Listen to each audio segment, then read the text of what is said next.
తర్వాత Hyderabad youth declaration, దాంట్లో నిరుద్యోగ నిర్మూలనకు సంబంధించి ఒక యూత్ కమిషన్ ఏర్పాటు చేసి విద్యా ఉపాధి అవకాశాలను మెరుగుపరుస్తాం, 10 లక్షల రూపాయల వరకు వడ్డీ లేని రుణాలు ఇస్తామన్నారు. అది ఇప్పటిదాకా అదేం స్టార్ట్ కాలేదు. 4,000 రూపాయల నిరుద్యోగ భృతి తెలంగాణ యువతకి ఇస్తామన్నారు, దాన్ని కూడా ప్రారంభించలే. ప్రతి ఏడాది జూన్ 2 నాటికి అన్ని శాఖల్లోని ఖాళీలతో జాబ్ క్యాలెండర్ ప్రకటించి సెప్టెంబర్ 17 లోపల నియామకాలు భర్తీ చేస్తామన్నారు. సెప్టెంబర్ 17 మరి నిన్ననే నియామకాలు భర్తీ చేసింది లేదు, పాడు లేదు, ఏమీ లేదు. 2 లక్షల ప్రభుత్వ ఉద్యోగాలకు సంబంధించి జాబ్ క్యాలెండర్ అన్నారు, అది కూడా బోగస్. ఎస్సీ ఎస్టీ బీసీ మైనారిటీలకు సంబంధించినటువంటి బ్యాక్లాగ్ ఉద్యోగాలు భర్తీ చేస్తామన్నారు, అది కూడా బోగస్.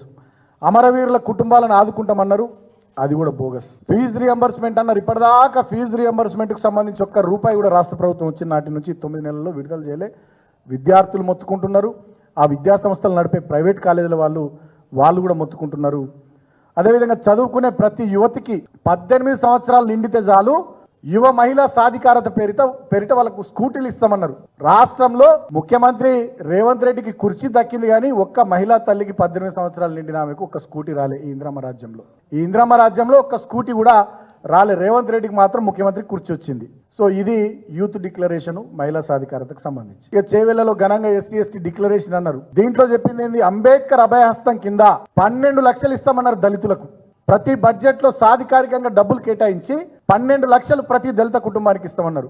కేసీఆర్ కేవలం దళిత బంధు పథకం కింద 10 లక్షలే ఇస్తున్నాడు. ఇందిరమ్మ రాజ్యం కాంగ్రెస్ ప్రభుత్వం వస్తే 12 లక్షలు ప్రతి దళిత కుటుంబానికి ఇస్తామన్నారు. ఒక్క దళిత కుటుంబానికి కూడా 12 లక్షలు ఈ 9 నెలల కాలంలో రాలే. వస్తే కమాన్, నేను డిప్యూటీ సీఎం బట్టి విక్రమార్కని అడుగుతా ఉన్నా, ఈ వర్గాలకు సంబంధించిన బిడ్డగా, మీరు ఈ వర్గాల నుంచే వచ్చారు, ఫైనాన్స్ మినిస్టర్ ఉన్నారు, మరి ఏ నియోజకవర్గంలో ఏ దళిత కుటుంబానికి 12 లక్షలు ఇచ్చిర్రో ఆ లిస్టు విడుదల చేయమని కోరుతా ఉన్నా.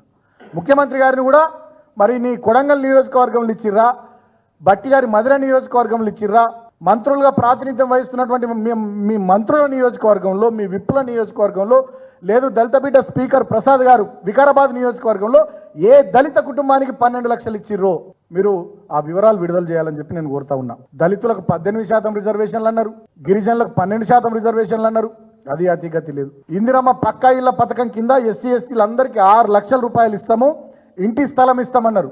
రాష్ట్రంలో 12,769 గ్రామ పంచాయతీలు ఉన్నాయి, 140కి పైగా అర్బన్ లోకల్ బాడీస్ ఉన్నాయి. మరి ఎక్కడిచ్చిర్రు, ఇస్తే ఆ వివరాలు కూడా బయట పెట్టాలని చెప్పి నేను కోరుతా ఉన్నాను. సో ఇట్లా చెప్పుకుంటూ పోతే ఎస్సీ ఎస్టీ డిక్లరేషన్ కూడా ఒక బోగస్ అనేది స్పష్టంగా అర్థమవుతా ఉంది.